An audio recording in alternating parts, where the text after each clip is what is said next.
Welcome to Bowles' Theory of Everything. The World Bowls has finished for another year, but we all have to carry on, carrying the inspiration gained from that tournament into our own bowling. I hope that my videos will help you. If so, please subscribe, because then you will get notification when my new videos are uploaded, and I've got plenty more in the pipeline covering topics such as bowling to an off-centre jack, a different bowl for different positions, tactics, casting the jack, blocking shots, and I'm going to show a blocking shot as a demonstration over there a little bit later in the video. Today, my subject is threes. Threes up. The crucial role of the number 3 in a team of 4 bowlers. In indoor bowls, the number 3 is often the unsung hero. While much of the focus is on the lead and the skip, the third does play a pivotal role in the game's outcome. The third player bridges the gap between the lead and the number 2 and the skip.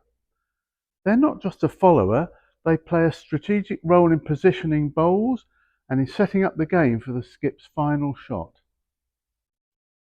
They have a lot of tactical influence and delivery of their shots to play.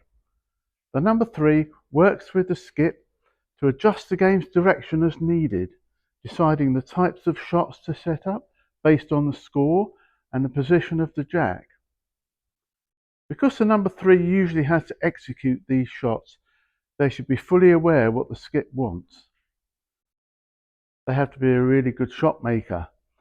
They have to know all the shots and have them at readily at their disposal.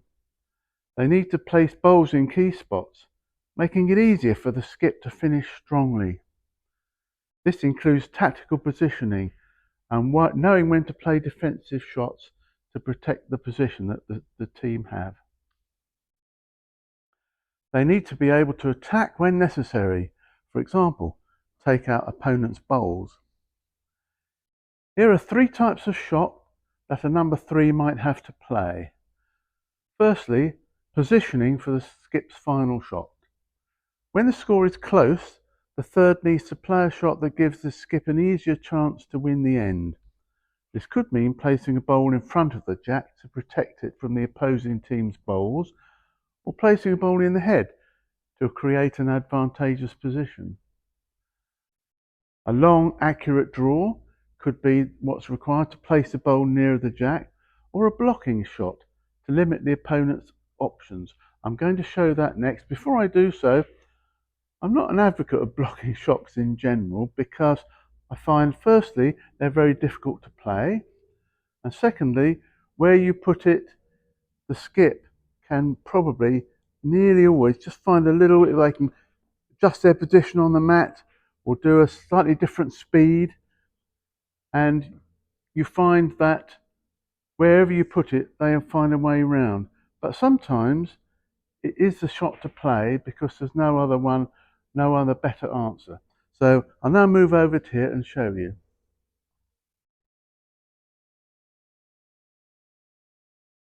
Here we have a head where I'm as I said, the good team with the red bowls, the bad team's the black bowls, and here I am, I'm number 3, and we hold 3 shots, and it's my turn to play with a bowl, and I'm pretty certain what the next opposition bowl is going to be, because there's something in the way here. The drag through there to their bowls is difficult. The firing shot onto these bowls here is difficult. It looks to me like the path through, the skip's going to fire through this gap here and run the jack back or knock those bowls out through that angle. So one shot to be would be to block this, to bowl it. I'm not going to bowl it tonight, but I will have a future video on blocking shots. But the idea is you put a block up here, and it makes it extremely hard for the skip or the number 3 second bowl to come through there or there. Another blocking shot could be if that's covered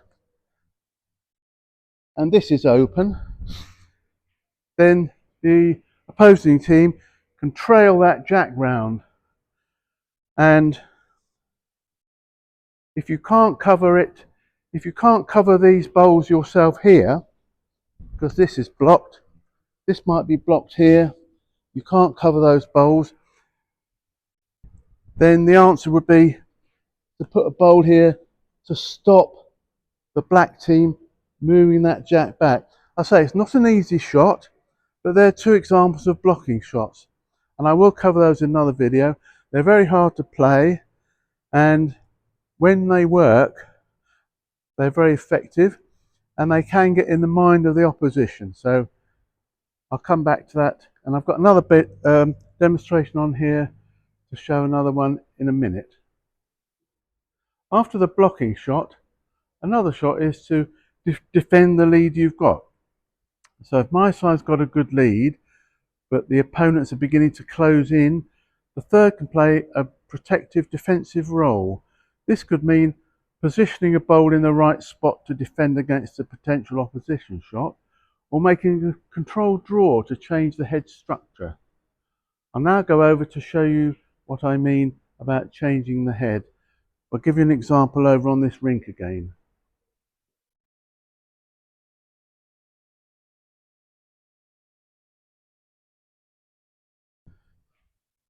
So there's 2 shots to protect the lead. One is to draw around the back here with a red bowl, to draw around here to cover those bowls down there. This may be in the way, so another option, if this isn't here, another option is to bowl one and try and cover the jack up. Oh, you're altering the head. So what you'd ask your number 3 to do is to come around here and tickle the jack round here. So the idea is you just tickle it round like that. So the jack's covered, it's altered the head completely, and that's very hard now to get that off. It's not such a big target, you've covered the jack, so the jack isn't likely to go straight back, and you've retained your shots. An example of changing the head. The third sort of shot that a number 3 might have to play is changing the direction of play. If you're struggling and you seem to be losing a head, losing the game, you've got to change something, put some oomph into it, change the dynamic of the game. This could involve a driving shot to remove an opponent's bowl, or just to scatter bowls, just to get rid of a lot so that it clears the head out, so to speak. And I've got a separate video that I have had on firing and taking bowls out and hitting the head. There's another one, you could adjust the position of the jack to create a better scoring opportunity. And so what I'll go over and show that. It's just changing the jack, giving your skip a chance. You don't leave the skip to do all the work and have to do a rescue act with his last bowl.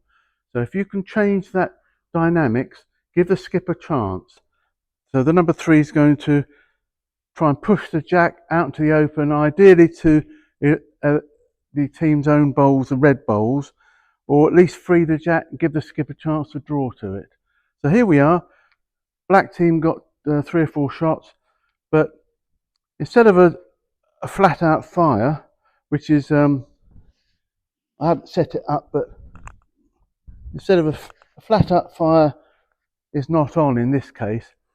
So you want a bit of a run into those bowls though, and any contact on these outside bowls should send that jack over that way. So the number 3 is going to be asked to come down here with just a couple of yards of weight, and let's see if it works. We just go, I haven't tried it yet. See if this works. So send that over like that. Nearly, but the jack there If he only did that, Jack's now in the open for the skip to draw. But it could work even better if, I say, it could work even better. So it's just a question of being into those three and seeing if something happens, see, like that. So that's a demonstration, just wanted a couple of yards on, put the Jack in the open, skip has a chance. The third's mental game and decision making. The mental aspect of being the third is crucial. The third needs to think several shots ahead and together with the skip, weigh the risks and benefits of each move. A good third doesn't just play their bowl, they help manage the game. Like the skip, the third must remain calm under pressure and know when to take risks. Their ability to maintain composure directly influences the team's overall performance. Three's up. The third player bridges the gap between the lead and number two on the one hand and the skip. It can be a lonely life for the lead, which I said in my video of the lead. They are exposed up front and they have less involvement with the rest of the team. They need support from you, the number three. Don't forget how isolated the skip can feel too. They're up on their own. If you have time though, depending on the importance of the game, the three should stay up with the skip until it's their turn to bowl. That way, they can mentally support the skip, discuss the development of each head. The number three is the glue that binds a team together. Through that player, information, feelings, and indeed emotions can pass to and fro. Conclusion. The three might not be in the spotlight as much as the lead or the skip, but their role is essential for creating the conditions for a win. Whether it's setting up a winning shot, playing a crucial defensive shot, or creating the spirit that drives the team. Next time you watch or play a game of indoor bowls and outdoor bowls in April, remember the third's influence. They just might be the key to victory. Thanks for watching. Let us know in the comments about your experiences with the third position, and please subscribe for more insights on bowls' theories of everything. Thank you. Goodbye.